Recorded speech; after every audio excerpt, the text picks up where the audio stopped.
చెప్పండి. I am not going to be worried about my problem.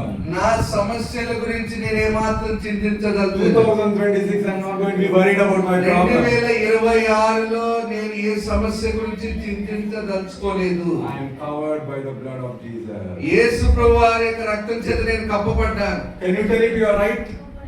మీ కుడి పక్కన ఉన్న వాళ్ళకి చెప్తారా? Can you hold your sister or your brother on the right and say, I am not worried about నేను ఏ సమస్య చేత కూడా నేను చింతించబడను. 2026లో యేసు ప్రభువారి యొక్క రక్తం చేత నేను కప్పబడి ఉన్నాను. Look at your left and say, I am covered by the blood of Jesus. యేసు ప్రభువారి యొక్క రక్తం చేత నేను కప్పబడి ఉన్నాను. నేను ఏ సమస్య గురించి నేను చింతించను. I am not going to be worried about 2026. 2026 నుంచి నేను ఏ మాత్రం కూడా చింతించను. I am covered by the blood of Jesus. ఎందుకంటే నేను యేసు ప్రభువారి రక్తం చేత కప్పబడి ఉన్నాను. Shall we learn a little more about the blood of Jesus? ఇంకా కొద్దిగా యేసు ప్రభువారి యొక్క రక్తం గురించి